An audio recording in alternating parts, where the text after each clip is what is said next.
We're back with more Ebon Gate coverage. In this episode, we're discussing entries, vaults, the 25 count NPC, and some of the games.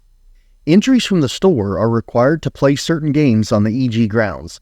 Purchasing an entry from the SimuCoin Store and playing the applicable event games often rewards you with experience, possible items, and festival currency. Last time, we covered how to get a service pass for Merchant Week and use SimuCoin Deliver to collect it on a character. Purchasing and collecting entries works the same way. Simply visit the SimuCoin Store, find the entry you want, purchase it, and use SimuCoin Deliver. Later in the video, I'll share which type of entry is needed for each game during that applicable games segment.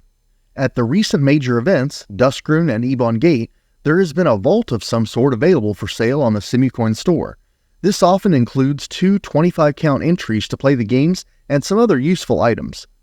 For the 2024 Ebon Gate, we have the Reunion Vault. This costs 6,500 coins, and if you took advantage of that $100 SimuCoin bundle mentioned last time, this is a great way to use some of those coins. Inside, you'll receive 2 25 count gated entries, a Gilded silver barrel key, normally priced at 2,500 each, totaling 5,000 of the 6,500 coins. You'll also get 2 25 count cursed entries, an Enruned stone cube valued at 250 each, bringing the total value up to 5,500. Additionally, you'll find a 90 count Death Sting salve valued at 1,500 coins, bringing the overall value up to 7,000. This salve will help remove penalties if you have to decay out in the wilds. You'll receive a 30-day charge for your Gilded Locus. I showcased that item in the previous Duskroon video. You can get a Locus and upgrade it at Ebon Gate.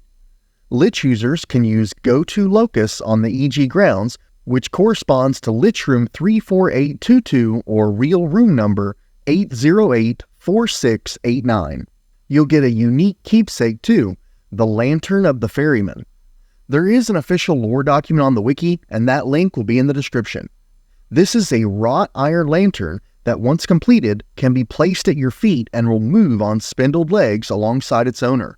It provides ambient messaging that changes based on the season.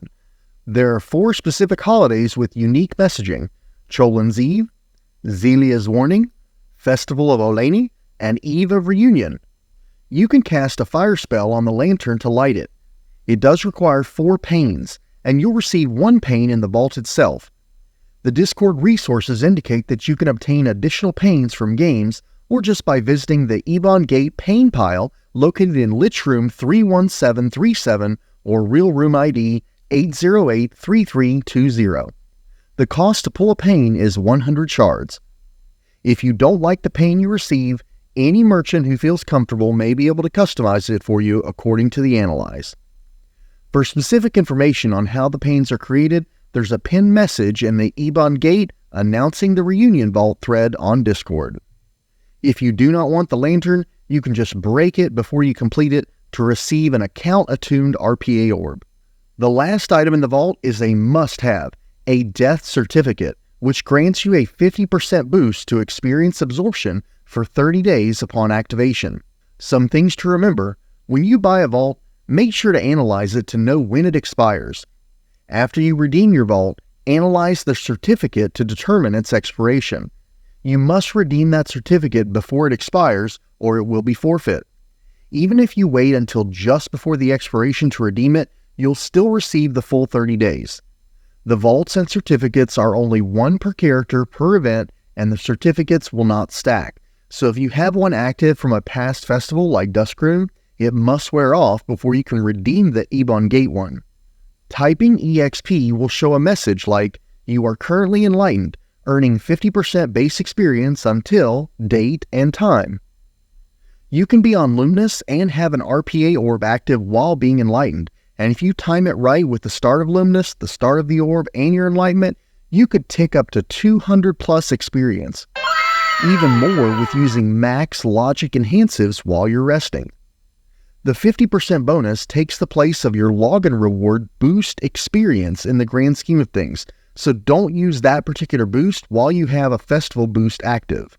With the 25 count gated entries you receive from the vault, you can sell them to other players for around 8 million, play certain games on the EG grounds, or turn them in unused to an NPC at the EG entrance for 5,000 unabsorbed experience and 7,500 festival currency. This is located in Lich Room 31558 and Real Room ID 8083001. There is a cooldown on how often you can turn these entries in, but essentially, you can keep accumulating experience and then sit at a node to drain it. It is highly advisable to avoid any risk of death if you take this route, as you could lose it all to a stray Rolton attack. That would certainly be a bad day. Up first for the games is the Arena of the Abyss. This requires a cursed entry from the store. The vaults also include 2 25-count entries for this game. I'm a huge fan of the arena at Ebon Gate. Different from the one at Duskrune, it consists of only 5 rounds against undead creatures, perfect for a Vaughn follower. This is a great way to build favor and level up your character. Before you engage in combat, make sure your character has a smooth bone ring, if possible, from your locker or a player shop. This ring will attune to your character once you put it on. They're currently listed in the range of 500,000 to 2 million while supplies last. And by the way, these can rarely be won as prizes from the arena itself. If they get snapped up after this video is released, consider buying one in the off-season to get a good price and plan for the next Ebon Gate. If you wear this ring and finish 5 rounds in the arena, you'll gain 5 charges on your ring. Analyze the ring to see more details. You can use cover to turn the cosmetic messaging feature on or off, and prod to toggle the charge features. I typically keep it off unless I'm hunting bandits. When the feature is active, there's a chance that an undead version of something you kill will spawn, and this only works on living creatures that you can normally gain experience from, not undead. For example, a wave of 5 bandits could become a wave of 10. If you hunt in a group, this could potentially make a bandit round last about 5 minutes or less. You can only gain charges during Ebon Gate from the arena, or you can pay 500 shards for 50 charges via a sticky ichor green substance sold in Lich Room 31597 or Real Room ID 8084684.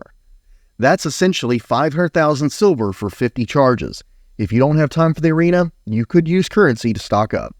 The arena entrance is located at Lich Room 28549, Real Room ID 8225001. There's an NPC standing here that can add more features to your necrotic ring if you want, such as Lich's Curse, which gives a percentage chance for the undead the ring spawns to be a boss-type creature, and Vaughn's Blessing, which grants a percentage chance for the ring owner to receive a plus 15 ASDS and plus 10 CSTD for 30 seconds when they kill the undead that ring had spawned. For now, I just use the basic ring features, but if you work on this item over time, it could become a handy asset on the battlefield for various situations. Once you have your ring on, either purchase a cursed entry from the store and use SimuCoin Deliver, or use a cursed entry cube from the vault. You can look at the cube to see how many uses are left. Buff yourself with defensive spells if needed, prepare for combat, and type pay with your cube in hand. If you want to use a Lich script for combat, consider using Abyss, which employs Big Shot, or Hunt Pro style Grounded. There will be an introduction before the battle, but you can skip it with Beg. You should be able to dispatch the first 4 creatures fairly easily, but number 5 will require some extra DPS or damage per second to bring it down. The reason you need to be quick is that lightning will occasionally strike you after a certain amount of time. In rare situations, this could give you rank 3 head wounds or rank 3 arm wounds, making it impossible to complete the round, so give it all you have. If you're unable to continue, just use Surrender to end the match early, but you will forfeit any rewards. You'll be healed when you leave the game, regardless of success or failure. If you are successful, you'll be granted 30 shards and a prize. This could be one of those necrotic rings, a non-attuned green RPA orb, a breakable heart item containing a gem shop item, scroll or coins, or possibly a fusion shaman token. You can turn in unused tokens to the NPC in Lich Room 31574, Real Room ID 8084015 for 5 soul shards each. In player shops, I see them listed at around 8,000 silver and then jumping up to the 40 to 50k range each, so if you want to try your luck with another player for a better deal. Trick or Treat! Oh, this is another favorite of mine. This is a combat activity game that requires gated entries, also known as barrel keys. You should get yourself a Trick or Treat bag for 5 shards from In the Bag, located in Lich Room 31584, Real Room ID 8084223. This bag is super handy for keeping your candy prizes organized. Be sure to analyze and look in your bag. Using Turn on the bag lets you select a candy, and then Pull will retrieve it. Using Twist on an unwrapped candy will open it. Don't forget to analyze the candy as well. Bundling certain types of candy will tier it up. Use Hug on the candy to see what prizes you can get from the different candies. For example, let's look at Group 5 type of candy. If you're bundling candy sticks, you can get them to tier up to cherry candy, and bundling that creates cherry vanilla. Bundling that makes swirled cherry vanilla, and bundling those creates chocolate-tipped cherry vanilla sticks with peppermint crumbles. Candy that's tier 2 to 5 can be nudged to redeem a prize. So a tier 5 candy in Group 5, when nudged, will yield you a Guild Knight form that lasts 3.5 hours. These items you redeem are not attuned, so the chocolate Group 3 can get you shimmering blue orbs to resell, gift, or just use for yourself. For those who have basketifiers from the festival, you can take any type of candy and wave it to make it edible, and then it will fit inside your basket. This removes the nudge and bundle features from that piece of candy. Candy itself is trading between players for 25,000 silver or 25 shards each. The entrance to Trick or Treat is in Lich Room 31980, Real Room ID 8086199. Get spelled up if needed, put your gated entry key in hand, and then type Go Entry. I appreciate Lich script functionality, but I enjoy doing this one manually. If you want to use a script, the same author who made Abyss created tot.lic, which uses Big Shot, and of course Hunt Pro Grounded will work for the combat portion too. Your goal is to walk around and knock on doors. You will receive 10 treats per key. According to the wiki, you're guaranteed 2 pieces of candy per key and 8 shard treats, usually around 35 to 40 shards each, with a chance for a bit more. About 1 in 4 knocks on a door will pull you inside and spawn an undead creature that only wants to attack the one who knocks. Heading out or running away will make the creature follow you. It's encouraged to bring friends who can wait outside to leap to your defense if needed. Dispatching the creature gives decent experience but no loot. Consider using Boost Long or Boost Absorb if you get too saturated while trying to Trick or Treat. In the event you forget to have your weapon out before knocking and suffer an untimely death inside the door, you'll be returned to life in Lich Room 31731, Real Room number 8083362. But you will not be healed, so take some herbs with you to avoid bleeding out again in the same spot you wake up in. Death inside this particular game will forfeit any potential prizes you could have gained for that entry had you survived. Assuming you don't die, once you get your 10 treats, you'll be healed and brought back to the outside gate entrance. Let's hop on over to the Herb Hunt game, which also requires a gated entry. This can be found in Lich Room 31978, Real Room ID 8086350. To play, you'll type Go Entry with your key in hand, much like Trick or Treat, but fear not, this is not a combat activity. You have 90 seconds to track down a toadshade using Sense if you're trained in Perception, or Forage if you're trained in Survival. If you're not trained in either, the Herb Hunt activity relies purely on RNG. From any room, you can use Search to end the game early, or let the timer run out, which will take you 1 room east of the Herb Hunt game entrance. Sense, Forage, and Search all award some experience. Most game prizes will vary depending on whether you found the toadshade, and typically you'll get soul shards, around 275, which is on par with 8 bundles of 35 from Trick or Treat. While there is no combat here, making it potentially less rewarding in the long run, it is going to be way faster. Additionally, you'll receive an item. The most common rewards include Enhansive Rechargers, Urshan Contracts, Flexing Arm Tokens, Guild Voucher Packs, and Feather Charms. If you manage to find the Toadshade, you could potentially discover more rare items, like 30-day enhancive potions, 30-day task exemptions, 30-day gold rings, 30-day locker runners, or a plus 50 temporary locker expansion for 30 days. Whether you find the toad shade or not, you'll always have a chance to get the rarest prize, a whistle that can be used to summon a mandrake pet. These mandrake pets are up for sale at the festival for 500,000 shards, which is equivalent to 500 million silver or about 1,200 USD. If you're a subscriber, type claim info to see the Ebon Gate claim information. The claim gift is free and includes a 5-count gated entry key and an account-attuned green experience orb.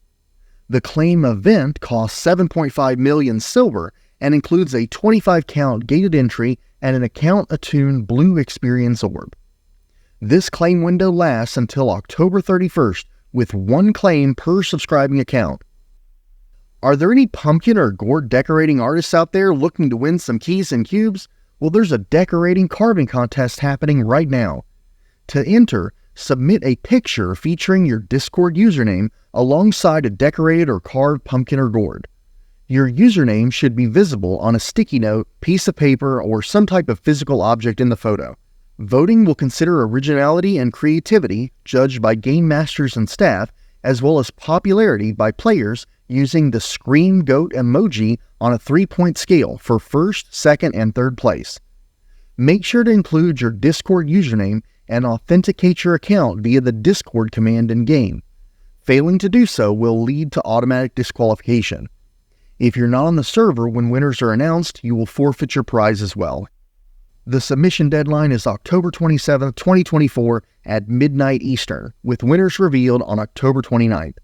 First place wins 100 keys and 100 cubes, and second place is going to win 50 keys and 50 cubes. The Discord entry thread link is in this video's description. Good luck to everyone and have fun.